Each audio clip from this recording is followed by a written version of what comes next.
video I'm about to tell you about, or rather, the videos I'm going to talk about, if they're real, then I think humanity is finished. And it's better that the world ends if such people exist in it, because the world is heading in a very dark and wrong direction. While searching for such cases and stories, I came across a true crime case that sounds fictional, but is real. When the truth about this case first came to light, even the police thought it was a lie. It seemed to them as if someone was narrating the plot of a horrifying movie. But as the evidence around the case slowly began to emerge, not only the police but the entire media was left in shock. Josef Fritzl was a name that was highly respected in society. Many people had great respect for that name.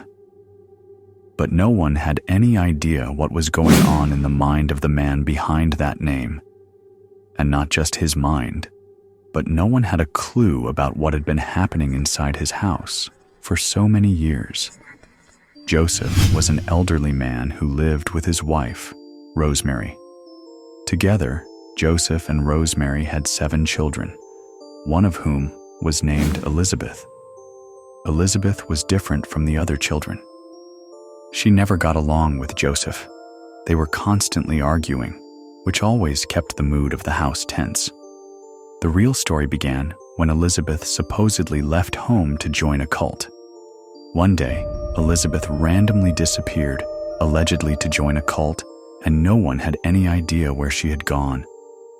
This is what Josef told Rosemary. But the truth was far darker. Elisabeth hadn't run away. She was right beneath their house.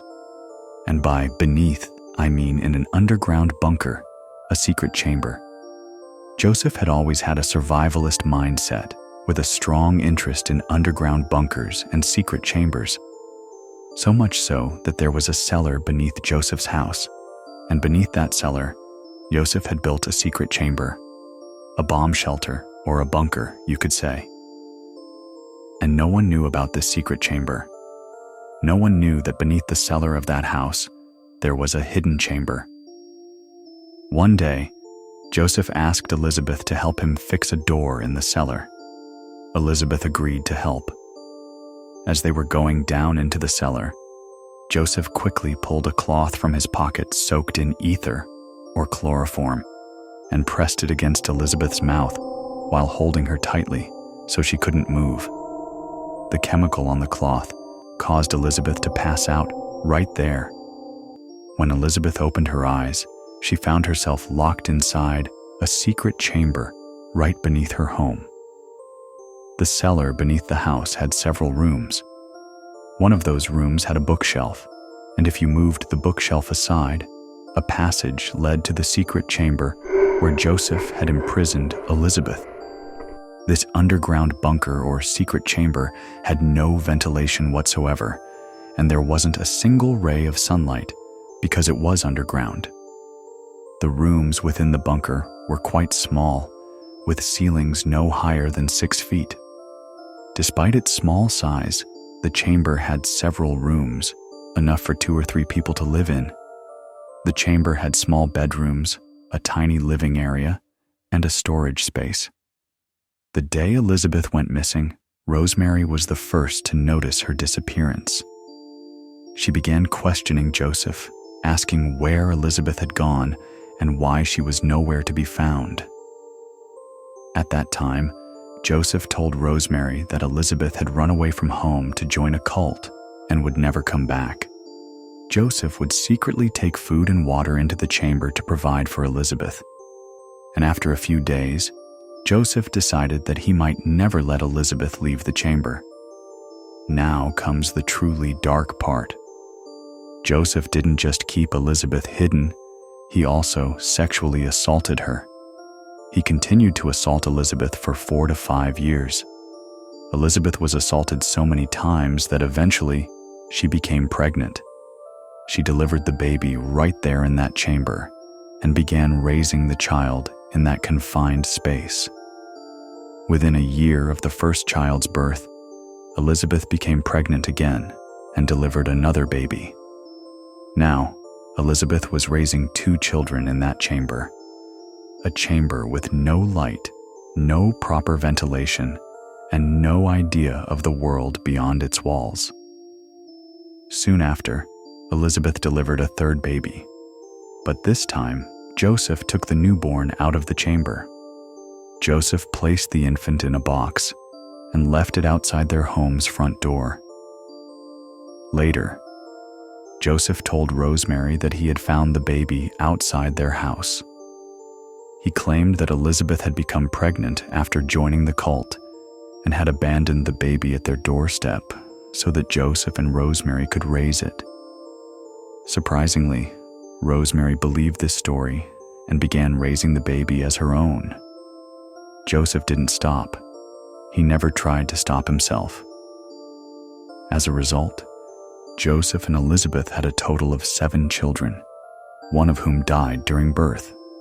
So, 6 children survived. 3 were raised in the chamber below, and the other 3 were raised above ground with Rosemary. Every time a new baby was born, Josef would place the child in a box and leave it outside the front door. Then, he would tell Rosemary the same story, that the child belonged to Elisabeth, who had abandoned it.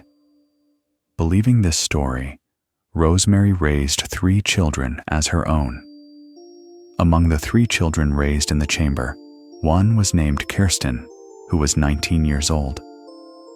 She had never left the chamber in all those 19 years.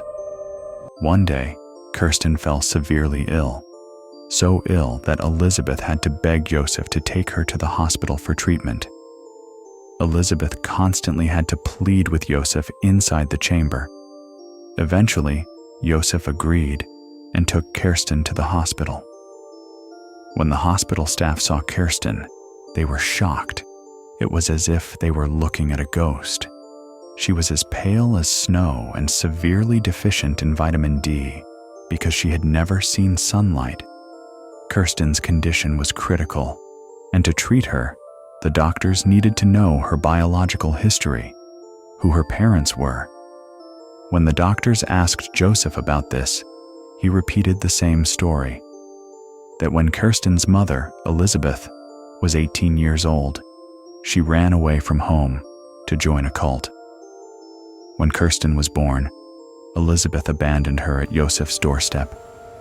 However, the doctors had medical reports showing severe vitamin D deficiency, which made them suspicious.